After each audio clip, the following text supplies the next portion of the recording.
So, quick introduction. My name is Jared Gonzalez. I am one of the academic advisors here with NMSU Global. We have about four academic advisors right now, a student mentor advisor, and a career service advisor. So, there's a team of six of us along with Jody. Dr. Kenny, I apologize. So, originally, I'm from El Paso, Texas area, so I'm very familiar with the Southwest. I've been advising for about 13 years. Mainly in the social sciences, criminal justice, sociology, counseling, those types of degrees. So if you're in those areas, I'm probably your advisor. I went to school at UT Austin for undergraduate and graduate school. I majored in psychology and higher education counseling. Just a little background on me. So, brief overview of what we're going over today. We're going over the importance of academic advising, what it is and what it means, how to utilize our tools, our skill sets to help you succeed.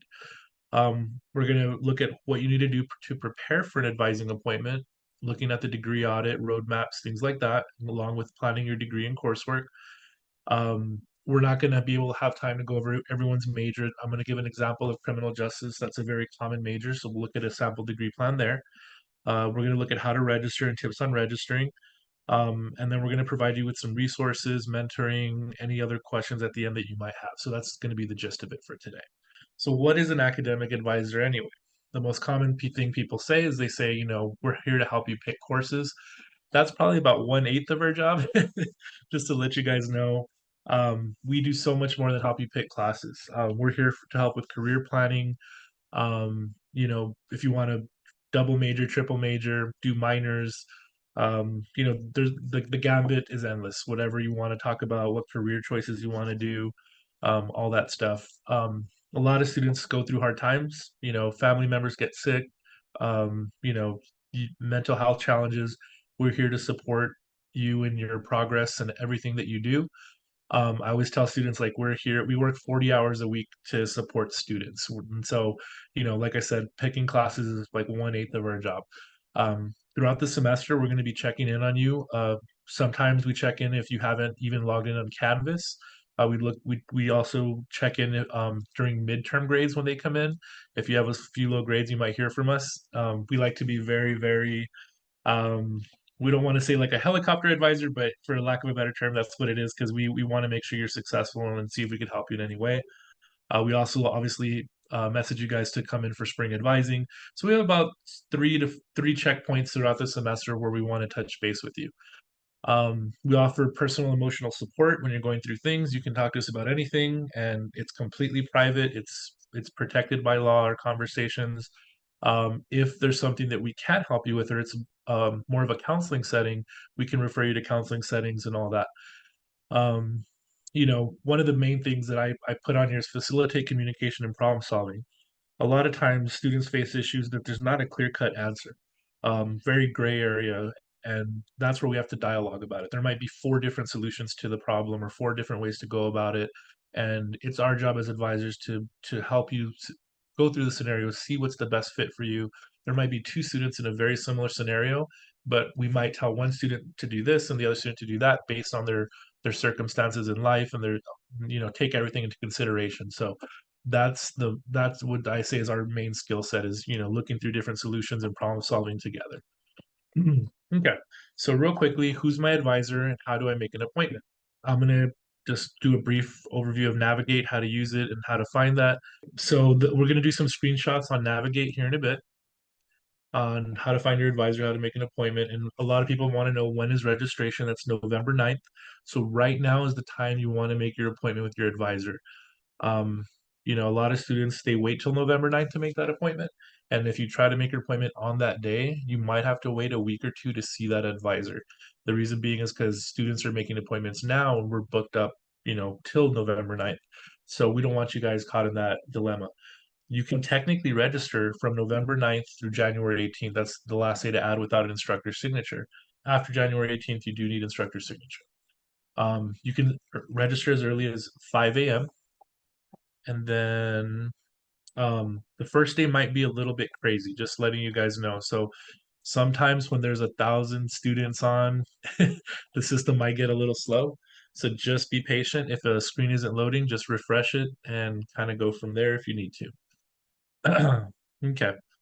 So the next screen. Everybody knows this screen for the most part. This is the homepage of my NMSU or portal.nmsu.edu. You're going to click the navigate button on the left, and I circle that for you so you can see that. And then after that, it looks like a screen like that. You click log in with your school account, and this is how you find your advisor.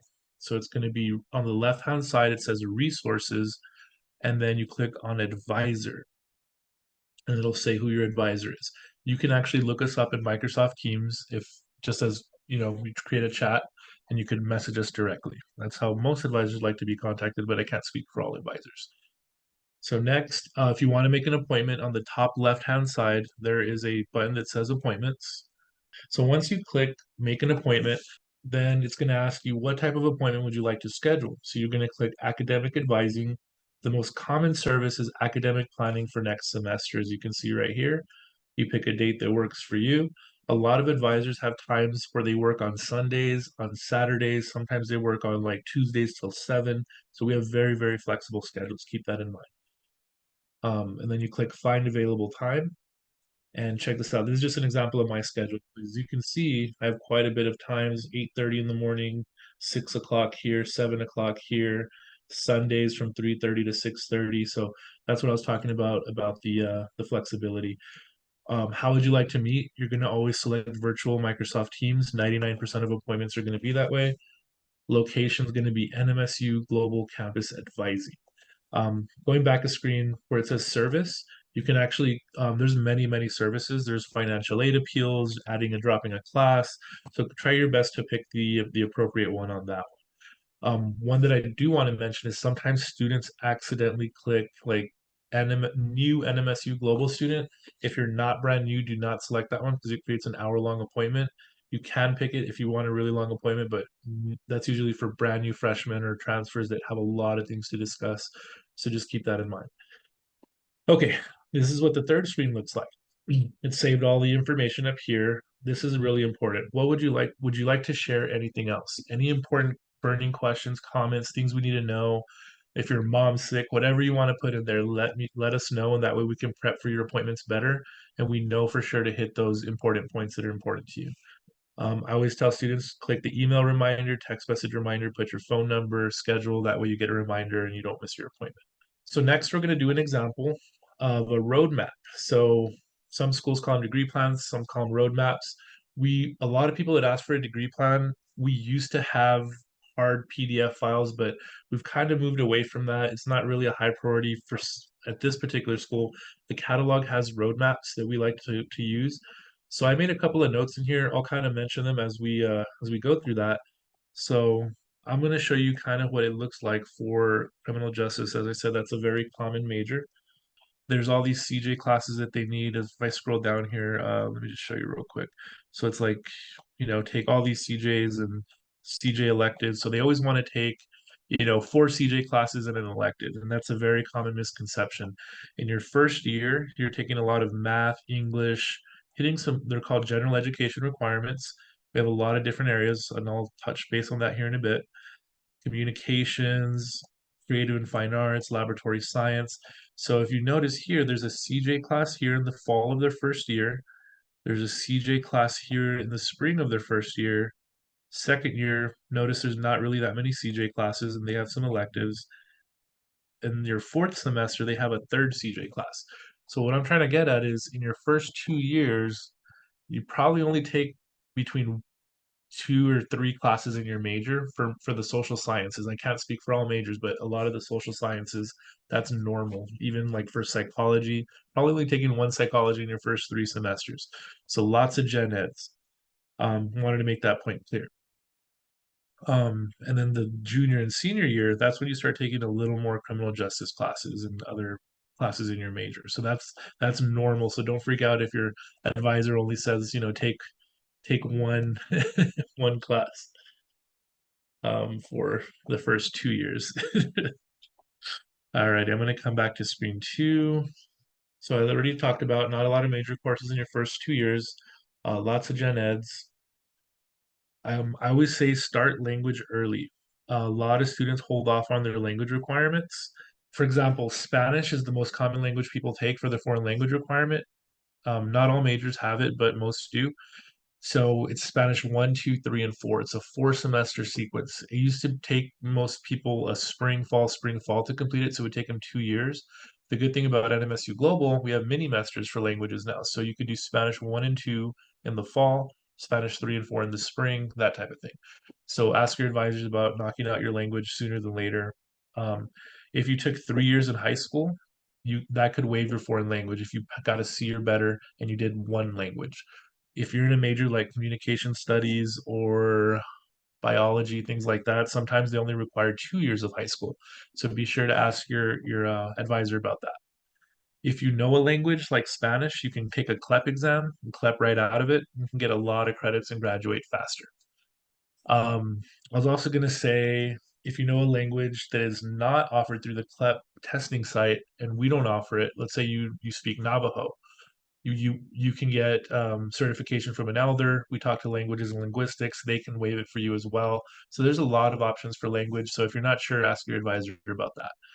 A lot of people don't realize how many electives you need to graduate. I'm going to show you a visual of that here in a bit. So if your advisor's saying like take these two gen eds and these three electives, that's actually a good thing, and we'll talk more about that. Lastly, as far as the roadmaps and the degree plans, there's this thing called viewing a wider world. Everyone has to take two of them. So that can be substituted by a study abroad experience, or if you were in the military. So you can ask your advisor about that. Also, if you're a transfer student, a lot of courses sometimes don't count properly in our degree audits. They shoot them down to the elective category. So if your advisor is saying, "Hey, you need an English and composition too," but you're like, "Hey, I think I took that at my old school," ask your advisor to check at the very bottom. There might be an English at the bottom in the elective category, and you could say, "Hey, I think that's the English two that I took at UNM or USC or wherever," and we can look deeper into that and say, "Okay, that was," and then we can put in a request to fix that in your degree audit. So I can't emphasize that enough. This is a visual representation of what your degree plan looks like, the 120 hours you need to graduate. So your gen eds, your general educations, and your viewing a wider worlds, that's part of it. Your foreign language, they take up about 40% of your degree plan. So that's a big chunk. That's almost half. So a lot of people don't realize, that's like, why am I taking so many gen eds? Why am I taking an English and a lab science? And that's why, because the state of New Mexico and other states, they want you to be a well-rounded student, and that's why you have to take so many of these classes.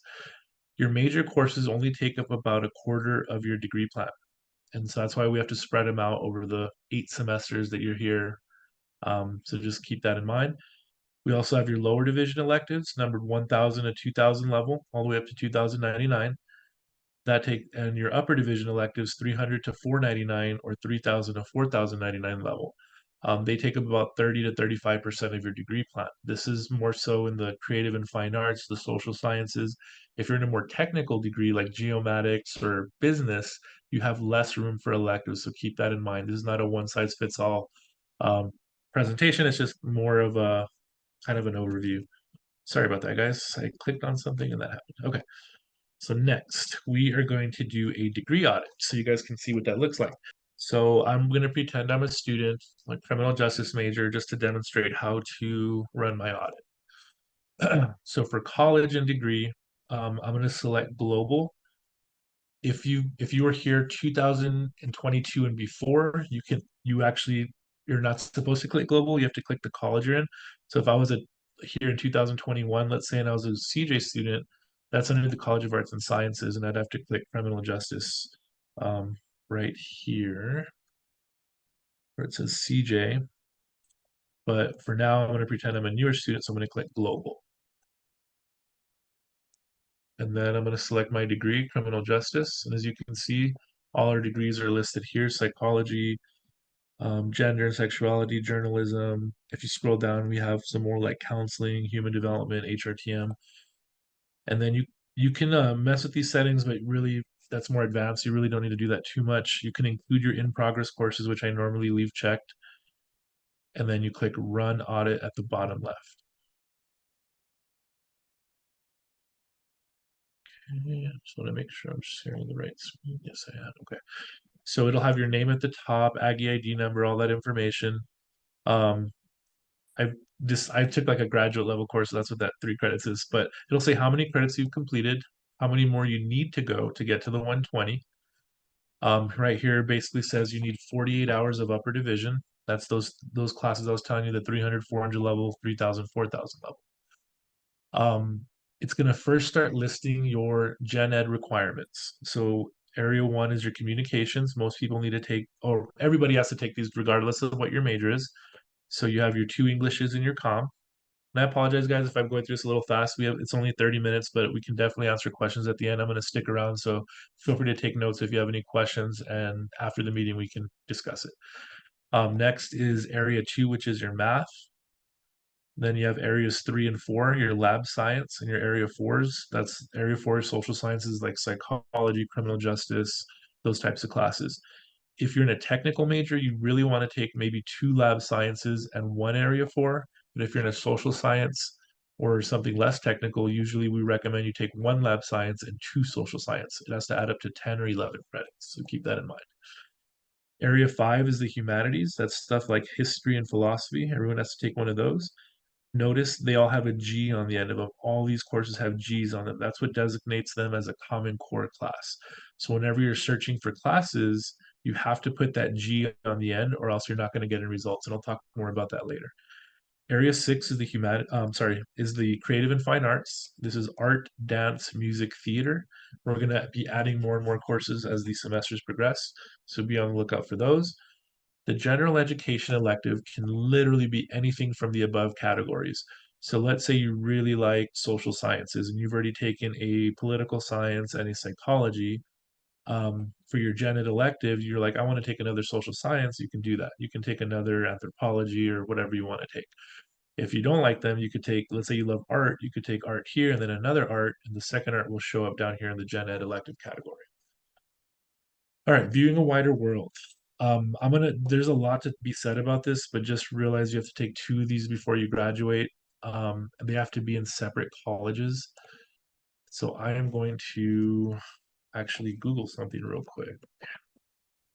And I'm going to put this link in the chat also. It shows you how viewing a wider world are split up by college. We have 5 different colleges: College of Ag, Arts and Sciences, Business, Engineering, and Health. So we want to make sure that the 2 that you pick have to be in separate colleges. If you've already taken one, let's say in the College of Health, let's say I've taken Introduction to Counseling, my second one would have to be in a different college. So keep that in mind. Okay. Foreign language, for CJ, and so language, you don't have to take all 4, like I was saying, as long as you finish a sequence. So let's say I have a little bit of background in Spanish and I could speak it a little bit, understand it pretty good, but I can't read or write it that well, or I'm in the middle. I could take a placement test, and let's say I start in Spanish 3, I can just take 3 and 4 and be done. I don't have to take 1 and 2. So keep that in mind. As long as you finish a sequence.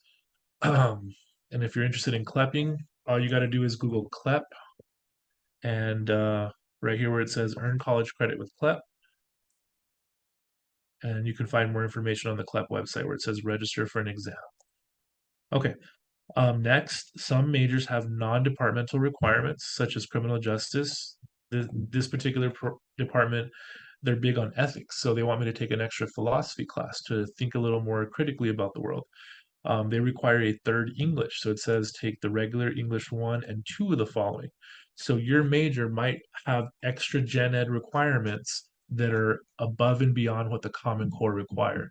So you might say, hey, I already did my 2 English classes, and down here I need a third English.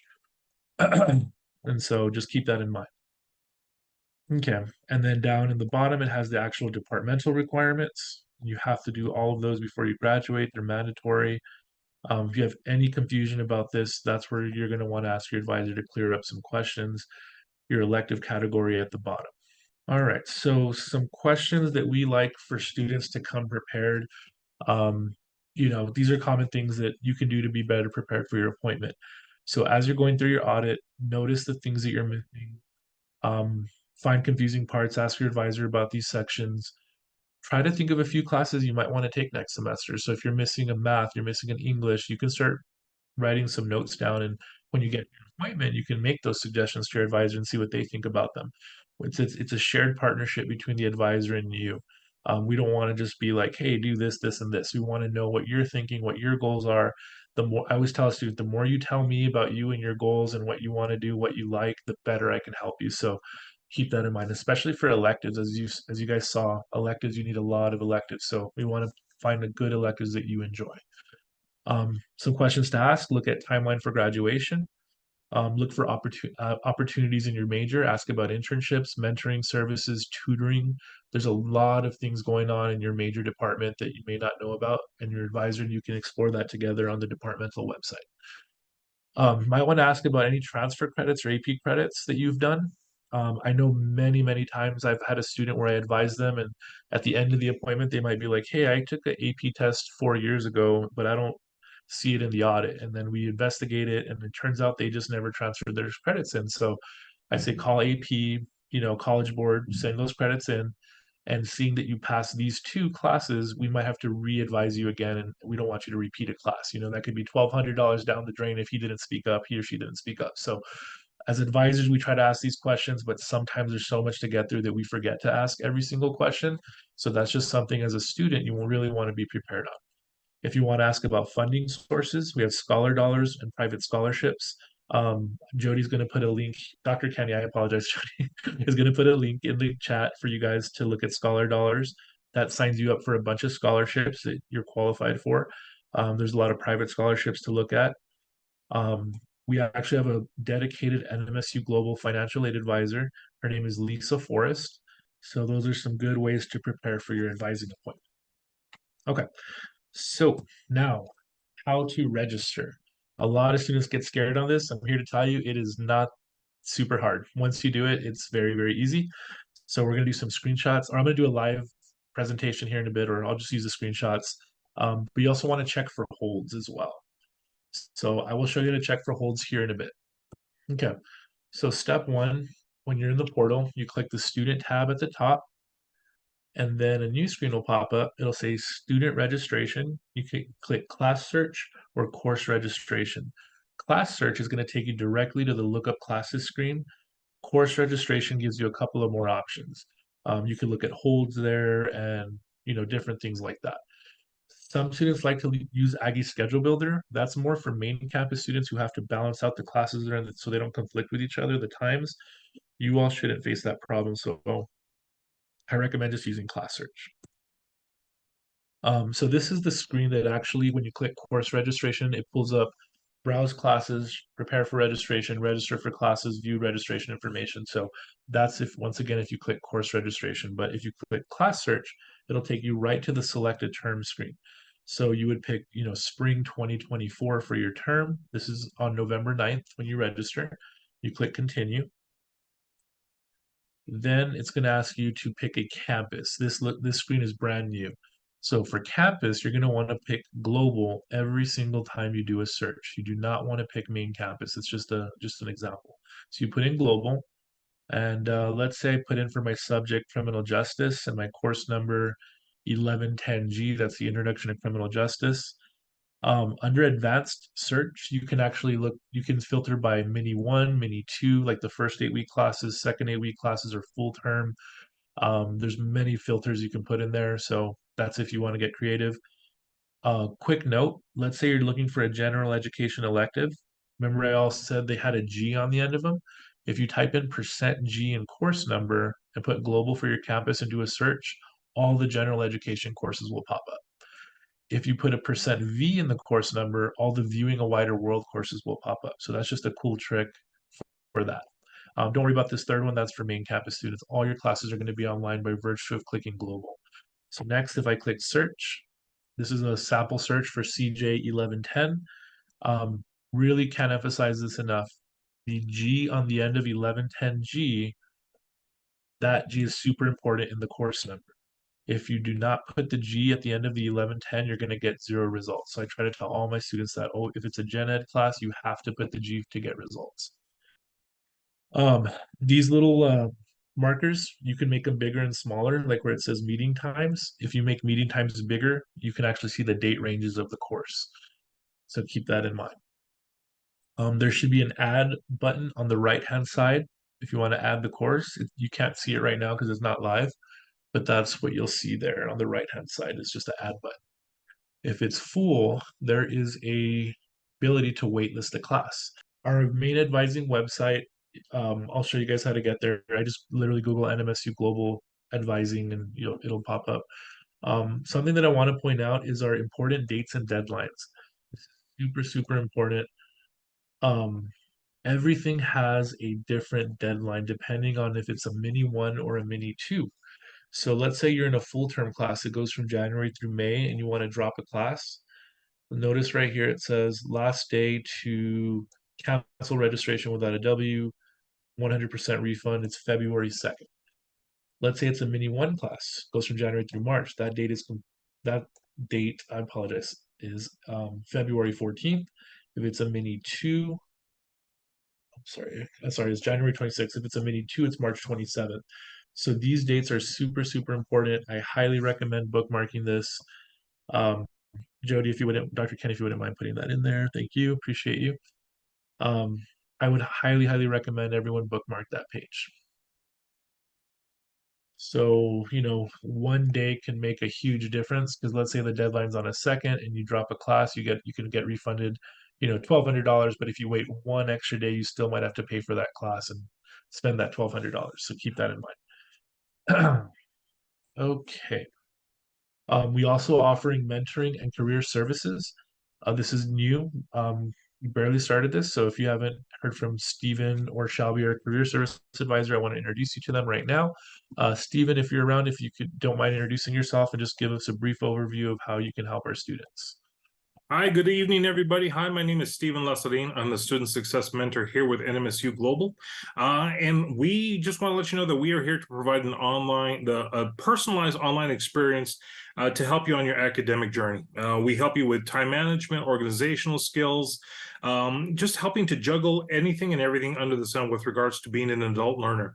We know that we're very cognizant of the fact that we all have jobs, families, you name it, we understand, but our goal is to help you succeed here on your academic journey here with us. So again, my name is Stephen Lassadine. You can see my contact information here on the screen. And again, I would love to reach out and talk with you and help you on your path. So again, thank you so very much. Thank you, Steve. Really appreciate that. Thank you for all you do for our students. On Shelby, she is our career services coordinator. She can help with resumes, job searches. If you want to just talk about issues with careers or jobs or anything like that, she's the go-to person. Her email is ssears@nmsu.edu. Okay, well, this concludes our appointments or our presentation. If you have any questions, stay on the line. But if you don't, feel free to exit the chat, and I'm going to stick around for about another 15 minutes. Bye, everybody. Thank you so much. Thank you so much, everyone, for attending.